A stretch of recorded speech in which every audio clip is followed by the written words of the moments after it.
Forget gurus. Forget anyone claiming to be an online business expert without going through the challenges of entrepreneurship themselves. The Real Money, Real Business podcast is here to prove the best insights in online business comes from your fellow online business builders. We dig into stories of entrepreneurs selling their business on the Empire Flippers marketplace so that you can learn how they made their business profitable, how they overcame obstacles, and what lessons they learned in their online journey. If you want to take your business and your knowledge to the next level, you've come to the right podcast. Let's get started. Hey everyone, Max here with another great business to discuss on this episode of the Real Money, Real Business podcast. Today's guest is Curtis, and he's selling his Amazon Associates business on the Empire Flippers marketplace. So welcome to the show, Curtis. How are you doing today? Hey, good, Max. Thank you for having me. Yeah, it's good to have you here. So before we begin, I'll give a brief summary of the business. It's an Amazon Associates business in the home niche, created in March 2019. The average monthly revenue for the business is $1,832 and makes an average of $1,792 per month in net profit. For everyone listening, you can visit empireflippers.com/marketplace and search for listing 48641 to learn more about the business. Included in the sale is a primary domain and all the site contents and files, an additional domain used as a 301 redirect, social media accounts including Facebook and Twitter, the SOPs, and freelancer writer details. So now that I've given a general overview of the business, Curtis, why was online business such an appealing idea to you?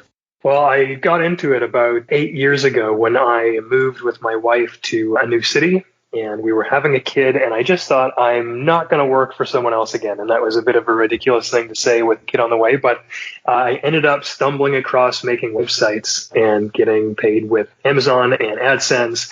And that was, like I said, I think 2012, 8 years ago. And it just worked. It's one of those things that gives me the freedom to do what I want, when I want, where I want. I've traveled the world doing this. And yeah, it's just ultimate freedom. It's a lot of fun. There's always changing things in the marketplace to always make the websites better, increase the skills. So yeah, it's just been a really fun ride.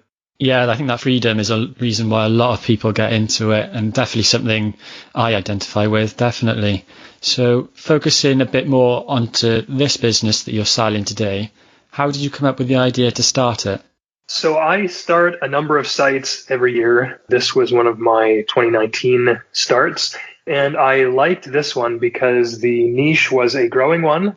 It's very much in the sort of public perception right now is growing and being important. So I found that there was a lot of consumer products in the niche that hadn't been touched on very well. So that seemed a little bit wide open with growth potential. And for me, that is sort of the best of all worlds, particularly because there's not a huge amount of competition and there's still not that much. So that is sort of how I came across this niche. And this sort of site is built on an expired domain. Can you tell us a little bit why you decided to go down that route? Yeah, so I started it actually on a brand new domain, and it was, I think, 7 or 8 months in. I had been looking more at building websites on expired domains that were relevant and powerful. And I just so happened to be on a mailing list for someone who was selling these high quality domains. And this came up. It was in the niche. It was highly relevant. It had a lot of links from some of the big companies in the space that I wanted, but was very unlikely to get. And so I made the switch, which means that I ported all of the content. The exact same site went over to the new domain. And then I simply redirected the original domain to this one just to keep the links I'd already built and to make sure that Google knew that it was the exact same site. So I also went in and did a site transfer in Google Search Console. And yeah, it was basically because I think that this domain is powerful and relevant enough that it will give a significant boost, not just now, but in the future. And it's right on point. It's one of the most relevant ones I've ever come across when I've done something like this, which I've now done a couple of times. Yeah, it sounded like a good match. So this makes money through Amazon Associates. Why do you think people should choose this business model? What's so appealing about it? You know, as much as people hate on Amazon, I'm a huge Amazon fanboy for the company overall, but even for the affiliate program, it works. They convert extremely well, and you get paid for anything someone buys with your link over I think it's 24 hours. And so even if somebody goes and clicks on a link and they don't buy what they want, there's a huge likelihood nowadays that someone is going to buy something on Amazon regardless over the next 24 hours. So if they go to your site and they don't buy something and then they need to buy pet food or something the next day and they buy it, well, you're still getting a commission for that. So that is what I like about it. It's super low barrier to entry in terms of getting set up. Anyone can start and make a good amount of money. And it's well supported. It's well known. And I mean, you can sell literally anything on Amazon. And I like it as a backup, actually, if you do end up expanding. So this site, I think, will eventually have some ability to get private affiliates. But in many cases, you want to have a backup just in case. Like some of my other sites, for example, we do about 10, 20% on Amazon, and the rest is now private affiliates. But it's nice to know that there's always Amazon selling pretty much the same product in the back end. If something were to happen with the other affiliates, it's nice to be able to jump in and just put Amazon in there because, I mean, like I said, I've been on it for, I think, 7 of the last 8 years now. Yeah, and the opportunities are something that we're going to get into shortly. But going back to the business model, so you've set everything up, and how do you drive traffic to this site? It is pretty well 100% Google organic search, so SEO. That is what I do for all the sites. It is a combination of picking the right keywords, making sure the content is what Google is looking for, and then making sure the site has enough links. And then that's pretty much all there is to it. How have you gone about creating the content that already exists on the site? Yeah, so I have a big keyword document that I go through. I start the site with 20 to 50 articles that I think are really good, and then I will just, over the next number of months, get regular articles written. So it's the keyword research process. I usually create a little bit of a brief, just saying what I want for my writer, and then I send the note over to the writer who knows how long it's supposed to be, generally what I'm looking for, and the style of the site, because she's been writing on it for the last year and a half, and she writes it, and yeah, then we post it on the website. Are these employees or are they freelance writers? Freelance writers. And would she be willing to continue with a new buyer? Yes, I've already asked her, and she would be very interested in continuing on. Cool. And could you describe the amount and sort of type of work that you're currently putting into this site? Yeah, so I will sometimes go through and find a few extra keywords. That's usually batched work, though, so a couple of hours, maybe per month on that. I will go through the G Suite Gmail inbox to reply to people who are getting back to us for link requests, because I've set it up such that there's sort of automated emails going out through Mailshake.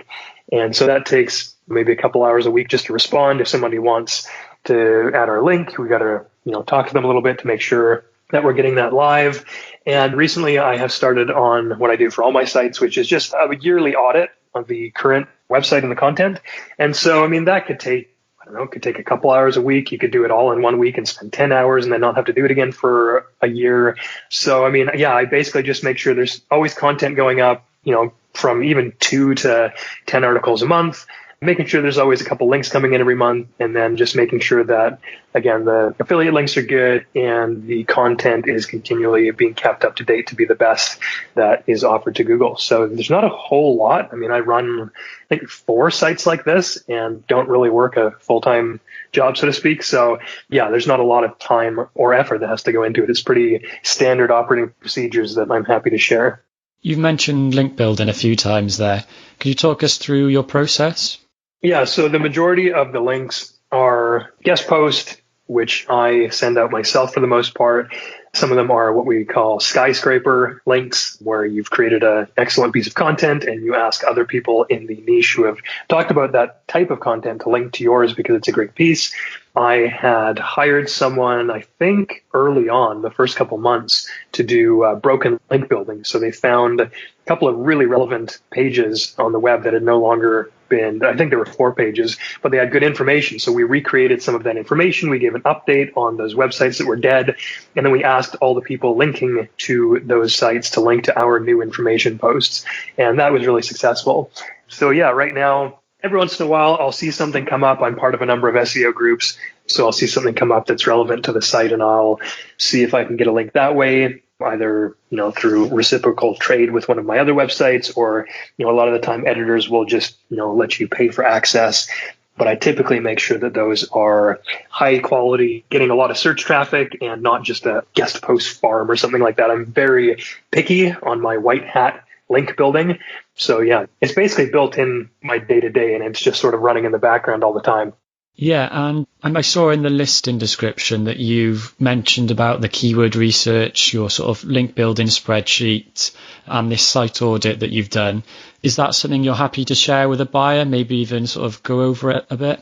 Yeah, absolutely. And I think that's one of the best things about site or the sites that I do sell is I'm happy to give all the keyword research. So you've got, potentially months of content already researched, all the link information that I've already got, as well as all the historical emails I've sent in the G Suite. And then, I think that the biggest opportunity for this is the content audit, because this site is I think still just taking off the last few months. And so there's a number of things in this content audit that I've already gone through and given suggestions of what I would do.